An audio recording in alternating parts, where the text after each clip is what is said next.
This video is sponsored by HelloFresh. Hocus Pocus came out in 1993, and 29 years later, we got a sequel. A sequel that Bette Midler consistently asked Disney about every year due to the following that the first film acquired. And well, the result is this movie, on Disney+. And a very divided fan base. Being born in the mid-90s, I saw Hocus Pocus as a kid and I thought it was fine. It didn't turn me into a fan or anything, but I enjoyed it. I guess I just prefer watching children escape from a killer clown that is trying to devour them rather than three witches. So I just recently watched Hocus Pocus again as an adult and then the sequel. And given my position, what do I think of these two movies and which one do I prefer? Have my opinions on the first movie changed? Am I as divided on Hocus Pocus 2 as everyone else? Or will I end up hating it like many of the fans do? Or maybe end up loving it? And which movie was superior? We're about to find out. Let the battle commence. The story for Hocus Pocus opens in the past, where we are introduced to three witches that are our villains of the movie. We then cut to the present, where a group of three kids find a candle that is said to awaken them. The main kid of the group lights the candle and the witches are revived. They chase after the kids get away, and the witches pursue them, all the whilst getting distracted by the modern world around them. And the kids have to find a way to defeat the witches and send them back from whence they came. And the story for Hocus Pocus 2 opens in the past, where we are introduced to three witches that are our villains of the movie. We then cut to the present, where a group of kids find a candle that awakens them. The main kid of the group lights the candle and the witches are revived. They chase after the kids get away, and the witches pursue them for preventing them from killing Cassie's dad, all the whilst getting distracted by the modern world around them. And the kids have to find a way to defeat the witches and send them back from whence they came. Is it just me, or are there one or two similarities here? Now, showing the witches when they were younger was a generic idea, but I didn't mind it too much. The little actresses did a good job of mimicking the characteristics and mannerisms of their adult counterparts. This movie also gives you a recap of the first film, so if by any chance you haven't seen it, you should be all caught up. Now, I want to talk about tone and atmosphere, and right off the bat, the first movie had a grittier and more atmospheric atmosphere. The second movie looks and feels a lot more generic, like it's trying to emulate the original style rather than just naturally being it. And its atmospheric style, both tonally and visually, doesn't stand out as much as a result. It's not bad by any means, but I think they could have done more. And they certainly could have done more with the effects. Hocus Pocus looks and feels like a movie you could put on every Halloween. It's practically made for the occasion. But Hocus Pocus 2 definitely tries to be a Halloween movie, but it just comes across as half-baked in comparison. The first movie had a lot of saturated and dark colours, and it had a very strong Halloween vibe. Even the sets like the graveyard look like they are pulled right out of Tim Burton's backyard. But the feeling of Halloween just isn't as strong with the sequel. And that lack of atmosphere, which is perfectly ingrained into the original film's DNA, just feels like a quick paint job in the sequel, and it feels a lot more artificial. Both movies also have the odd bit of adult humor that are specifically designed for the adults, and when I was a kid, these jokes went completely over my head, and they were a lot of fun to discover as an adult. It gives some added rewatch value to older audiences. The second movie also had one which directly addresses one of the first movie's more sadist messages. What's a virgin? That is a person who has never lit a candle. The movies also do an attempt of humor that's slightly self-aware, I guess. In the first movie, Winifred, a witch from the 1600s, says this. Pull over! Let me see your driver's permit. How does she even know what that is? They don't even know what a lighter is, and we're expected to buy that she knows motor law. If you think that's weird, wait until you see what the second movie gets up to. We see a couple of people watching the first Hocus Pocus movie on TV, and like many, I was genuinely confused by this. Are they trying to say that the first movie was just a movie and that it never happened? Because people are dressing up as the witches in this movie as if they are some pop culture icons. They even dress up as the real-life brother and sister that played a married couple in the first film. I mean, this is like if those fake movies in Scream used scenes from the actual movie with the same actors. It could be just a lazy reference, but you can't reference that your movie is not based on a movie that the movie is obviously based on, and continuing from. I mean, that's just insane. Also, the story for the second movie feels like beat for beat, it is copying the template of the first movie. We get a bit of backstory for the witches, we flash forward to modern day, we are introduced to our new characters, they light the candle bringing the witches back to life, the witches arrive at a cabin, they get the book, they antagonize our main characters, the zombie comes to life, the witches get distracted by the modern world around them, they sing a song and put a spell on the crowd, the kids escape the witches but then the witches find them, one of the group gets kidnapped, and then we get our climax where the kidnapped kid is saved and the witches die. The end. The second movie is very by the numbers and a copy and paste of the first movie's story. It does give the witches some additional development and tries to make them sympathetic, but I don't buy it. There are witches who go out and eat the life force out of children to stay alive. There's no humanizing that. If there was, then Pennywise would be a saint. And also, I never understood this. Instead of these witches eating the life force out of children, why don't they just eat the life force out of HelloFresh? I mean, did they know that HelloFresh delivers fresh, quality produce allowing you to enjoy the delicious flavors of the season right from your home? Did they also know that they could have stayed in their cabin and HelloFresh would get everything delivered to their door every week? And on top of that, did they know that HelloFresh cuts the time you spend in your kitchen with meals ready in around 30 minutes or less? They will have to learn how to use internet, of course, but if they knew what a driver's permit was, then they could easily learn that they can use my link in the description of this video or go to HelloFresh.com and use the code POGHF7485 and get 65% off plus free shipping on their first box. After that, they could just sit in their cabin, wait for their food to arrive, and then have a magical time eating the life force out of it. The recipes are so easy to make and come with their own instructions. No magic books necessary here. All they have to do is follow the step-by-step instructions, make their dish, enjoy their meal, and then wait for their next delivery. There, quick and easy, and no virgins were harmed in the process. This offer isn't just limited to witches, of course, it is open to anyone. HelloFresh's newest menu release includes Mediterranean recipes filled with fresh fruits and vegetables, nuts, olive oils, and fiber-packed whole grains for a healthy and deliciously balanced meal. Looking to wow a crowd at your next barbecue? Try grilling up HelloFresh's cheese-stuffed burgers with pesto aioli, or grilled salmon with balsamic tomatoes. Just use my link or go to HelloFresh.com and use code POGHF7485 for 65% off plus free shipping on your first box. Once you click, my description will live update to count up the purchases. So taking all of that into account, the story for the first movie just felt more sincere and interesting. You understand why Disney wanted to tell a fun story like this. Whereas with the second movie, there's no question in my mind why Disney wanted to tell a story like this. Money, money, money.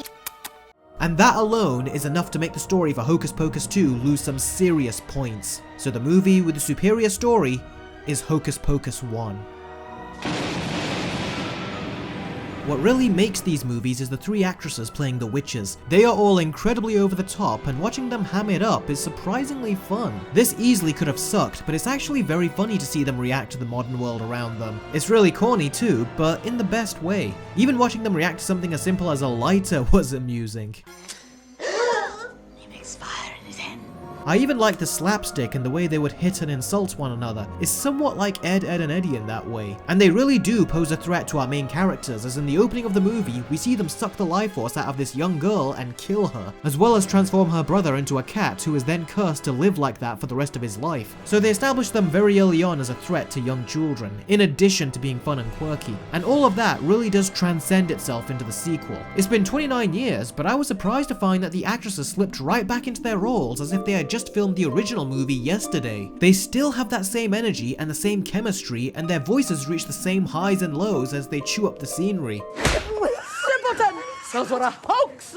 Although I will say that the way the witches came back felt so forced. It came so out of nowhere that I was surprised that they had come back already. The movie tries to explain how they came back, and I didn't buy it. And having them sing as soon as they arrived was wrong. They should have saved that for later, but not during their introduction. And on the subject of the song numbers, when I saw it in the first movie, I personally wasn't invested in this and really could have done without it. But then I saw the infinitely worse song number in the sequel, and I didn't think it was as bad anymore. I mean, at least the first movie had an original song, and the plot was still happening, but in the new movie, they sing one way or another, which just seemed like a cheap and easy pick to get them to sing. What makes even less sense is that they already had a new song ready to go. It's called The Witches Are Back. And quite frankly, they should have had them sing that. They partly sing it earlier and then sang it in its entirety in the credits. That honestly would have made much more sense to include, rather than this completely random song. But like I said, I thought the actresses' performances felt very accurate to what they were in the first movie.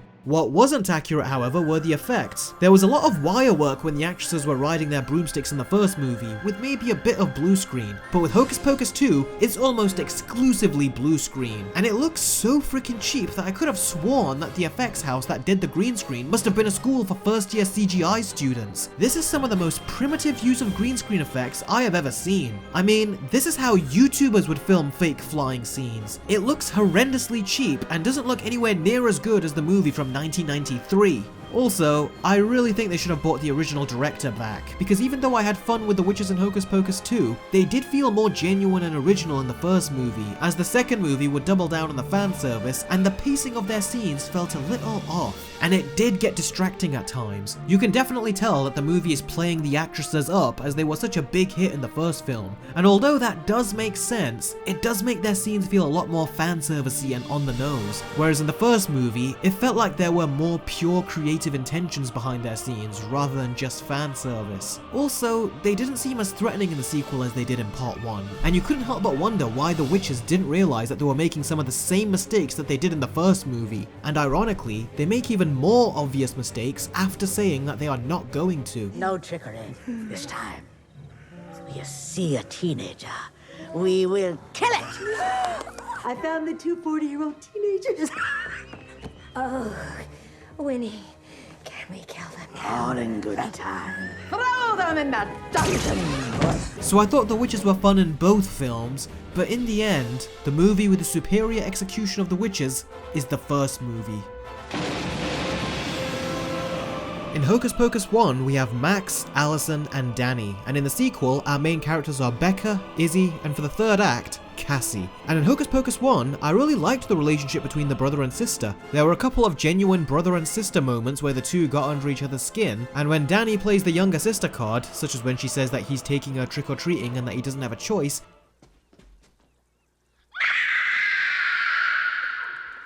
and she didn't start out that way. She actually asked him nicely at first, but he just decided not to, and be an angsty teenager. Although there was the odd time here and there where I thought to myself, what is this girl? I don't have any. What do you call them, Max?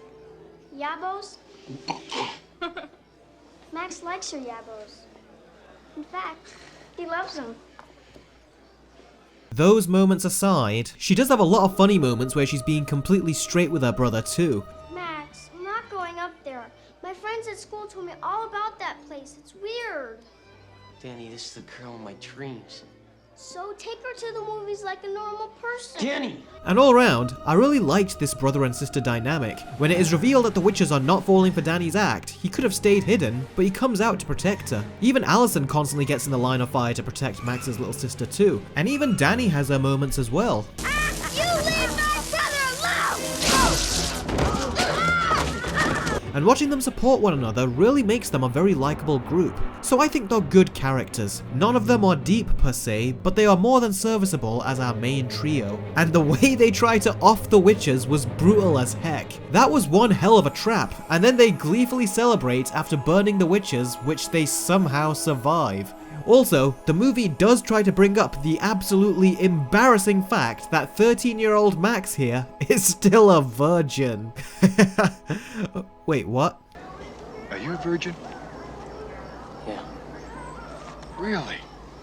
Yeah, this is at a time when Disney tried to sneakily push some really weird sexual stuff into their kids' movies, such as the Boner. in The Little Mermaid, or Aladdin telling teenagers to take off their pants, The Little Mermaid's poster having a dick, and Mickey holding a phallically shaped fabric, just to name a few. So yeah, this was weird and completely out of touch, hence they jokingly referenced it in the sequel, even though I would say that Disney is even more out of touch now. And as for our main characters in Hocus Pocus 2, they were incredibly cheap and generic Disney Plus characters. Like literally, they could have jumped off of any of these random Disney Plus shows. Now in the first movie, they weren't great, but at least our trio of characters actually had, I don't know, character, but I just got bored around these two very quickly, and it never felt like they were ever in real danger. They would get off way too easy, and it was a lot more troubling when a little girl gets kidnapped by the witches than when an older teenage girl gets kidnapped. Not to mention, the little girl was a main character for the entire film, whereas the teenager suddenly became a main character in the final act. And when she got kidnapped, at this point, you just don't care. They say that the main girl has powers like a witch, but they don't really do anything with it other than give her the odd bit of firepower here and there, which is a shame because the idea is actually interesting. Having a witch fight off the three witches, fight fire with fire, that's actually pretty good, but it just ended up being underdeveloped and tacked on in the end. The characters do get better when the witches return, but they were average at best, and didn't leave anywhere near as much of a lasting impression as the decent characters in the first film.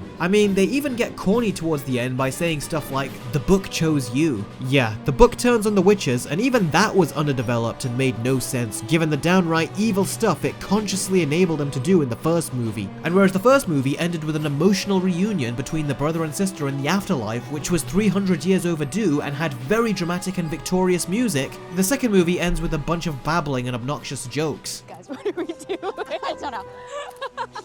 What? Wait, that's from the Walgreens. That's that walk from the Walgreens. What did they do? Oh my god, yes. Oh, how the poison apple has fallen very far from the tree. This is such a modern Disney ending. The side characters are also very stock and forgettable in the sequel. I strangely remember every side character in the first movie, even if I didn't like them. The only side character I remembered in Hocus Pocus 2 was Jerome from Netflix's A Series of Unfortunate Events. Oh, and if you thought Billy Butcherson was pointless in the first movie, he is somehow even more pointless in the sequel. So yeah, the movie with the all-round superior characters is the first Hocus Pocus. When you get down to it, I think both of these movies are fine. If you're looking for a family-friendly Disney movie with a bit of an edge about 3 evil witches coming after some children, the first movie does a great job of delivering that. And the second movie is honestly a better sequel than I would have expected for something like this. Are they great movies? No, but they do exactly what they set out to. Hocus Pocus was never really my thing, but I could always see why others would like it. The movie has its own unique style and it feels self-aware whilst also putting our main characters through some real danger and stakes. The sequel on the other hand doesn't feel as unique with its style, it feels self-aware but not in the right way, and it doesn't put our characters through the same level of stakes. There are several times where the witches can kill the kids and they lock them up instead. Now let's not pretend that the first movie didn't do that either, but it felt a lot more obvious when it happened in the second film. You're on a time limit, ladies, just kill them and go. And they spend a lot more downtime as well, just so we can see the actresses perform. And to their credit, they do a great job and seamlessly slip back into their roles. But you can't help but feel that you are watching a whole lot of nothing. The over-the-top 90s cliches can be somewhat irritating in the first movie, but after watching the second movie, which did not have those 90s cliches, I realized that part of the exaggerated style was missing. The characters were dull, the atmosphere and energy didn't feel as consistent as it did in the first film, and the emotional beats that they tried to incorporate throughout the movie, and especially at the end of the movie, although good on paper, it really didn't hit a chord with me at all. I half expected the witches here to say, I don't feel so good. and although I liked this setup, this is where you'll either love or hate the ending. I think the ending should have kept the harsh consequences of Winifred losing her sisters with no way to bring them back. And maybe this is where she would have broke down crying, and then she would have snapped and started to destroy Salem as she feels she has nothing else to lose, and then eventually getting killed off. But instead, they went with the ending that was much more Disney. And I don't mean old, darker Disney, I mean modern, kiddie, quick fix Disney. And I think a more gutsy ending would have been better and would have left a much stronger impression. But the ending that they went with felt too convenient and clean to me. As someone who isn't a big fan of the first Hocus Pocus but does understand why people like it, I thought that this was a decent sequel. I never felt like I was forced to watch something unbearable. It was still a fun time even though it was not really for me, and that's kind of how I felt about the first movie. And they both have pretty much the exact same impact on me. I thought they were good for what they were, and that's about it. Now, when's the next Batman movie coming out? It's time for the scores. The first Hocus Pocus wasn't really for me, but I found it to be enjoyable. And there is a charm that these older live-action Disney movies had, and it took me back to the early days when I used to watch some of those movies as a kid. And watching Hocus Pocus again, it was fun, and it gets a low 7 out of 10. And Hocus Pocus 2 gets a 6. At the end of the day, it was fun to see these actresses play these witches again. But the biggest crime about this movie is that I completely forgot about it right after I watched it. In fact, I was actually struggling to write this review, I forgot about it that much. Meanwhile, I still remember the first movie, and I watched it once as a kid, and the second time just recently. So if even someone like me still remembers the first movie and forgot about the second, then that says a lot about the quality and lasting appeal of both movies.